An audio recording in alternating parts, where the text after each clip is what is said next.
Hi there and welcome to the March edition of our Reading District Angling Association Fisheries feedback video. It's been a pig of a month for weather, but despite that our members have been out there catching some pretty good fish in some very challenging conditions, and we'll hear more of that later. We've got all our usual features. Dell's going to join me in a minute to talk about his fisheries report. Jim will be giving prospects for the coming months. We've got a number of announcements of various new initiatives that we want to make, and the rest of our usual features. So I'll ask Dell to join us now.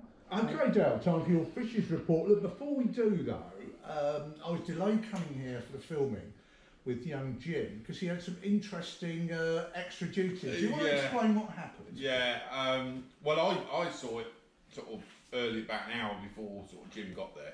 Come around the corner and the tree was right across the road, and I then went round the long way, and not long after I'd actually got to where I was going, I got a phone call from one of our neighbours saying that they drove their car over the top of one of them. Well, look, we'll put the picture up here now without comment because they are our neighbours, but you know, it takes a special skill to try and drive over a fallen down tree, and poor old Jim had to clear it away. Yeah, exactly. Yeah, it's definitely one we will have a bit of sport with. Oh, I think so, yeah, we're dying out on that one. Well, there you go. Congratulations, Jim. Unexpected duties, Reading District to the rescue. Now, Jim's also been busy getting our volunteer team out. Yeah, what's he been up to? A good turnout as well. We had a sort of annual, which has become an annual, and we'll go through it. You know, we'll keep it on as an annual thing. End of season litter pick. Mm-hmm. Yeah, I think there was 10, 12 all up, something like that. I think they had nine new volunteers as well. Yeah. I mean, it's great, you know, to see guys sort of prepared to put a couple of hours in, and you know, everybody that sort of didn't come along should be very grateful for those that did. Yeah, well, thank you very much, everyone that attended the litter pick, and there will be some more activities organised as we go through the year. Yeah. Yep. Okay, March also saw our annual fisheries forum. I mean, big thanks to everybody that turned up, to Steve Reed in particular for helping us with all the PowerPoints, and to James Dennison who gave us a very interesting talk on what I think is completely bonkers. 40 double figure bowls for 40 rivers. I was just looking at the mileage because he came up with it like a crib sheet, and sort of every season he's got mileage on there. You really wouldn't want to buy a second-hand car off him, I can assure you. So, but yeah, it was a great talk, and it was a great evening, to be fair. Yeah, I mean, it would be interesting in people's views. I mean, I know the cricket club is a bit of a way out of Bradfield, but you know, we don't pay for it. There's a bar. It's a nice, friendly venue. It handles 50, 60 people fine. I mean, we could move it somewhere central, but it kind of works there. Yeah, exactly. It's just the sort of right sort of size. Of course, we'd like to see a few more people there.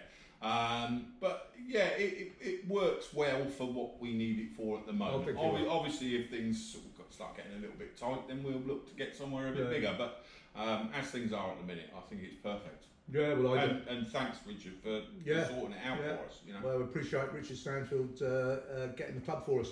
And before we move off to that subject, I'll just stick the picture up again. George Batsford, very proud winner of the Fish of the Year competition for 2023 with his £17 6-ounce barbel. Just to remind people, George didn't just go get his monthly prize of a trophy and a 50 quid angling direct voucher. He got 200 quid's worth of tackle from Thinking Anglers. Yeah. He got a bait pack from Sticky. Yeah. And he gets a permit of his choice. Now, a little message to you carp anglers out there: a platinum ticket for Reading District is 500 quid. 500 quid for a full season. I think it's probably worth you guys putting some of your 40 and 50 pound carp into these competitions. Yeah, that's it. I mean, there's no secrets around Reading District. I mean, it's known countrywide. So I don't understand the cloak and dagger approach. And no one's going to get their swim because we cap the number of tickets. Exactly, yeah. So it would be really good to start seeing them, and you know that prize is worth best part of £1,000. So you know, do it. Yeah. More than you get for a lot of the Drennan Cup entries. Exactly that, yeah. Okay, so hopefully the message has got home and we will see some great big Reading District carp gracing the pages of our media platforms. Now, you thrown me earlier today a bit of good news about Yes. Wireless, yeah? Yes, Sport England have been very kind to us again.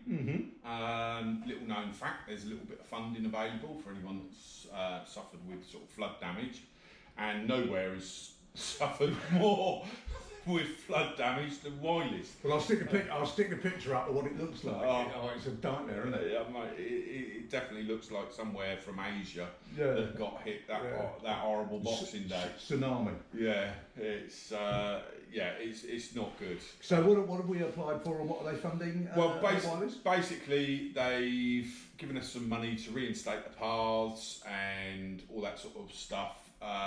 So, I mean, obviously, first off, it's got to dry out before we do anything with the money. But it's all. I mean, it's going to cost a hell of a lot more than we've got in funding.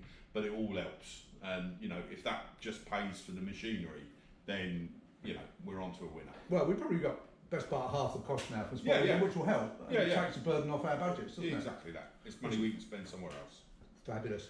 And I understand people will be pleased to know that you've got plans to refurbish Cottage Lane. Cottage Lane, yes, we've finally started to get somewhere. I've been in contact with the other users, and they're now prepared to put their money in their pocket, their hand in their pocket. Their money in our pocket. Yeah, exactly. Which was the big stumbling block, to be perfectly honest. So we're probably looking at mid-April.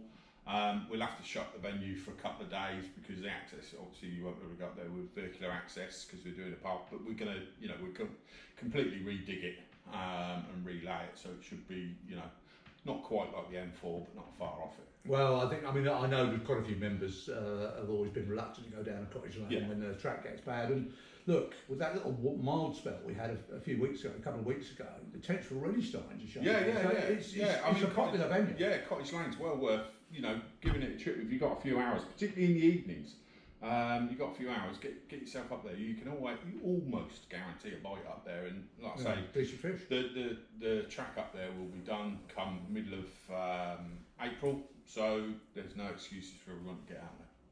Now, obviously, you and Jim haven't been able to get around the flooded venues. It's been crazy, and the rain's still falling. But I did notice some new gates. Yeah. For those that don't know, we don't just sort of wake up on a Monday morning and go, right, what we're going to do this week, Jim. We do have a sort of plan. We run a spreadsheet, and any sort of jobs that come in via our bailiffs, members, or we see when we're around, we put them onto a spreadsheet and we number them sort of 1 to 5. 1 being top priority, 5 being not so quite important. Well, because we've had all the rain and we can't get on and do the sorts of things that we would be doing this time of the year, we're looking at 4s and 5s. And one of the 5s was doing the gateways at Farnham Flint. Anyone that's been into Farnham Flint at the Cottage Lane end will know that there's a big puddle right where you want to be getting out of your car, and it was a bit of a nightmare.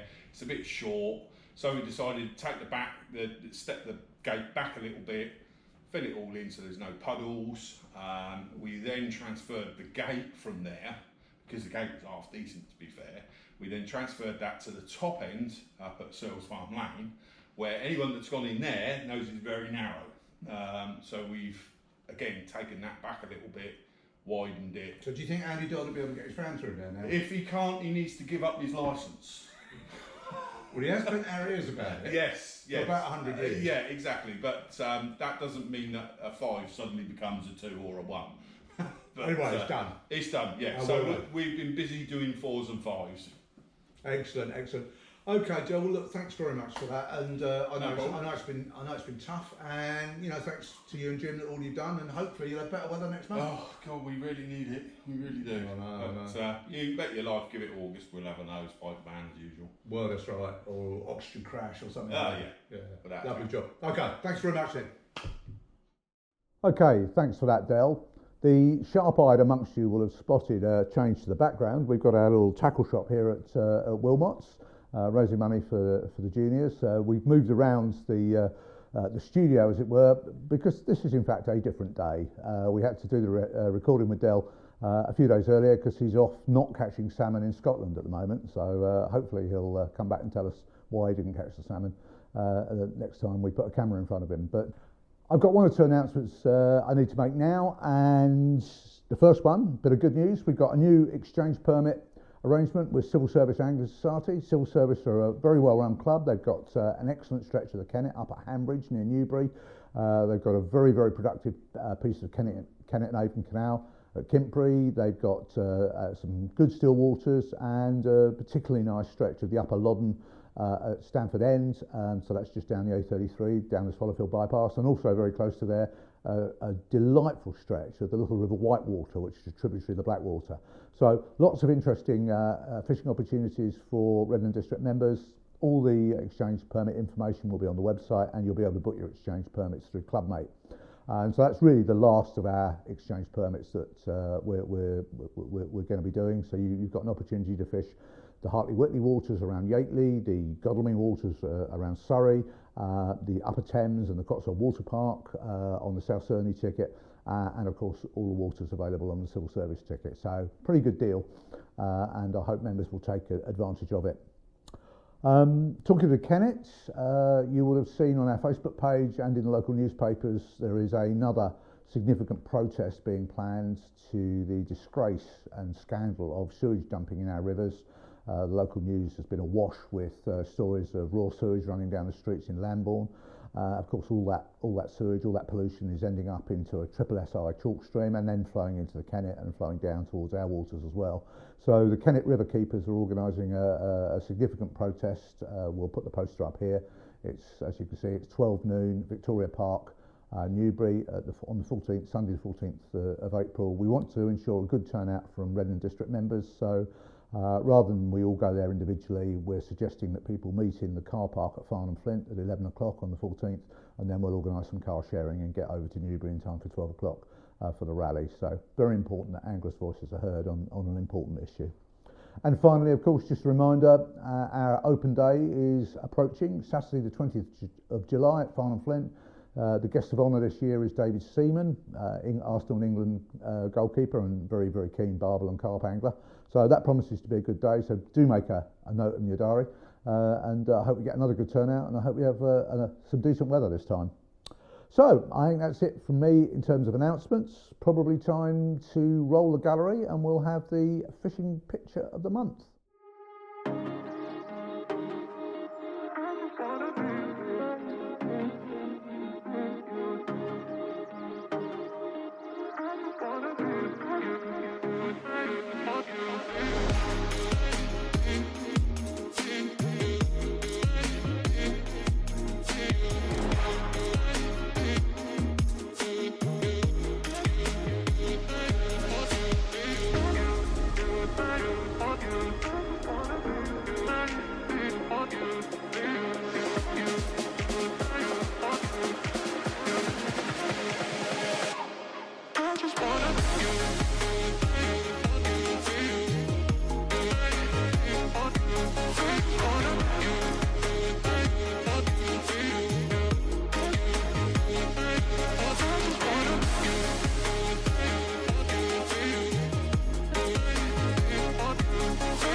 Well, Jim, that was a varied gallery of fish. What are your reactions to that lot? Well, not bad for plenty of water being around, that's for sure. And one positive thing is spring definitely must be on the way with the tent showing. So, yeah, it's exciting times. Yeah, I mean, well done, Kevin, for getting one from Moatlands, which is not an easy water, and then Cottage Lane as well. Yeah, he's been getting around, and fair play for getting over to Moatlands as well, because Moatlands has been one of those places recently which have been so underwater.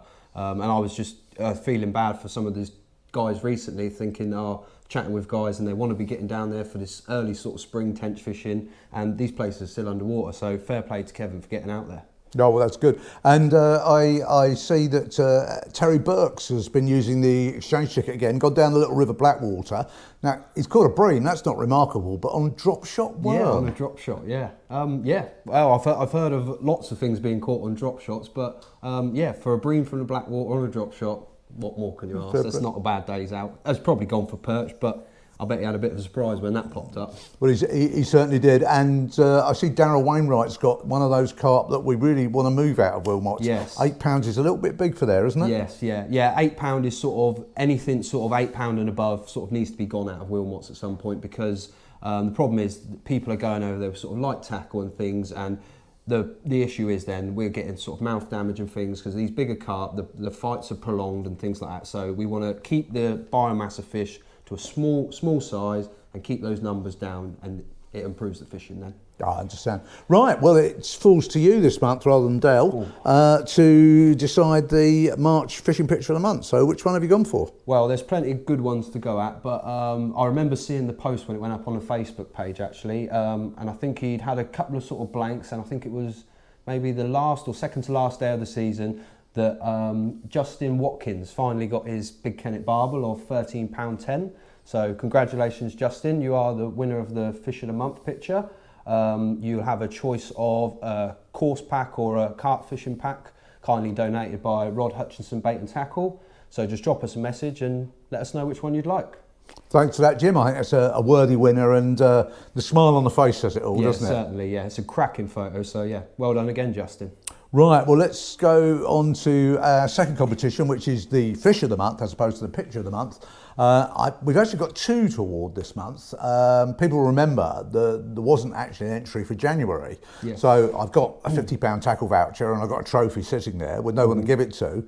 And then it turns out that massive Kennet chub that Simon Wilkes caught was actually caught earlier on in the seasons. Yes. £8 9 ounces, an amazing fish, the biggest chub. Stonker. I've not heard of a bigger chub from a Reading water, have you? No, not in a long while. I think I have heard of an 8-pounder before, but not in a very long time. So, Simon Wilkes, you are, very belatedly, the winner of our January Fish of the Month with an £8 9 ounce chub. And we will arrange to get the Angry Direct Tackle voucher and trophy to you, so get in touch. And that then moves us on to March, where we have had 3 entries for March, which was encouraging. Good friend Mick Dedman with his £12 barbel. Yep. Not his biggest by a long way, but it was in challenging conditions. Yeah, certainly was. Mark Boyd, he has been chubbing the Thames as I was at the back end of the season. Got a lovely chub of £6.3. I think Mark calls it about a foot from the bank. Oh right. You know what he loves. He loves to work his bait right under the snags, doesn't he? Yeah, Mark? touch ledger in. Brilliant bait. And the one we're going to give it to for the month of March is Carl Udry. Carl, a rare carp angler to report a fish. Yes, so good to we see. appreciate that. Beautifully marked, £35 mirror from Flint. I assume it's a known fish, is it? I don't actually think it is. I think it's not one that I recognise personally. I think there's been a lot of those sort of VS fish that Dale sort of put in over the last sort of 5 years or so that have sort of been hovering around that sort of mid-20 sort of bracket, and now that they're piling on really. So it's great to see that these carp that have sort of been mid-20s the last few years are now piling up to now becoming mid-30s, which is good. Well, it's a lovely fish. It's a lovely photo, and Carl, we finally have a carp to win our Fish of the Month, so that makes us happy. So that's not a bad brace of fish there. An £8 9 ounce chub and a £35 carp. Not too That'll bad. do, will it? Yeah. Well, thanks very much for helping us with that one, Jim. Let's move on to your views on fishing prospects for the month of April. I mean, it is a bit odd. I mean, we've still got our lakes joined together in places. Yes. I mean, I understand that Englefield and Farnham Flint are joined up at the moment. Is that right? Englefield and Flint are still sort of joined as one bit, only in a couple of spots. And also this week again, a couple of the pathways at Wilmots again have got up again. So there's now water standing on the pathways again. Just when you think you're getting to that stage where it's just dropping away and we'll be able to get the mower out, it goes, nope, have some more rain. So. Yeah, well, I don't suppose the fish care that much, though, do they? No, they don't. Most of Wilmots at the minute is absolutely fishing its head off. I've pulled into the car park 3 times today, Every time I've pulled in, I've looked across and there's people bent into carp. And Yeah, they're having a great day. Same happened when I came. So, what would you recommend people target in the month of April? Obviously, they can't fish the rivers, unless, of course, they're in the Reading trout section. Yes, yeah, there's definitely going to be some stonking trout to be caught up Upper Benyons this year. I think whenever sort of me and Dale go for a walk up there in the summer, we can always sort of see fish pimpling around and things. So, yeah, the guys up there should have a good sort of time. But I reckon it's definitely going to be your tench fishing. Your tench, anyone that's sort of been sitting there and pondering their winter and twiddling their thumbs a bit, now's the time to get your tench rods ready, because we're having these sort of warm mornings. I've always said it, I like to have sort of 2 or 3 mornings where there's consistently temperatures within the double figures. I think if you can get a couple of consistent mornings of that and it's not dropping off through the night times, then yeah, the tench will really start to get on it. So, tench obviously, carp obviously. If we were going to advise new members of the association where to target tench, let's start off with, say, the easier of the waters. What would you recommend for I'd say your easier waters are probably your Brownlee and your Cottage Lane. There's a couple of chaps down at Cottage Lane today, and they've had tench today, so that's good to see. And also Brownlee as well. Brownlee's the sort of place you can go with a feeder rod. You're not going to catch whacking great tench there. You might get the odd 5-pounder, but there's a lot of sort of tench around the 2 to 3 pound bracket, and good feeder tactics, float tactics, you'll do well on there. And then moving on to the harder gravel pits where we got the double figure tench. I mean, obviously we've got Flint, which is well known, although a lot of pressure on carp anglers as well. Englefield, a tougher challenge, I would suggest, for tench. Yeah, it certainly is a tougher challenge, but they're in there to be had. So and very big people as well. Can stick at it, yeah, there's rewards to be had over at Englefield. Pinchwood, of course. Yeah, Pinchwood's the same. I mean, well. that's done 11 pounds. That's done 11 Englefield. pounders, doesn't it? Yeah, Pinchwood, yeah. And then, of course, Whistling Mill less so, but Moatlands, the advantage, I think, of Moatlands, of course, is that you can night fish it on the general ticket. If you want to night fish it, I never found it necessary for tench. But of course, you haven't got any carp in there, so you haven't got so much competition, have you? Yeah, it's a good place to be over Moatlands. It can be a bit of a sort of a bit of a grueler on days. You might be sort of sitting in a peg and the tench are rolling out a lot of range or something. You might have to get on your toes. So what I'd say with Moatlands is, I've found that if you can get there first light in the morning and stand there with a good view across the lake, once you see those tench rolling, if you can quickly get your kit round there and get that first sort of couple of hours fishing in, you can do quite well over there, but make sure you find your fish first. Yeah, it's a low stock venue, no doubt about it, but you know it's done double figure tench. Yeah, again, the rewards are there to be had, so stick it out, guys. Fantastic. Well, thanks very much for your advice, Jim, and let's hope next month we see some great big tench and some big carp on the picture gallery. Yep. Thanks a lot, mate. Okay, that's it for another month. Let's hope the weather improves. As Jim has advised us, there's tench to be caught, there's carp to be caught. The leaves are on the trees. All we need is a bit of finer, settled weather, and there'll be some great sport to be had out there. So tight lines, everybody.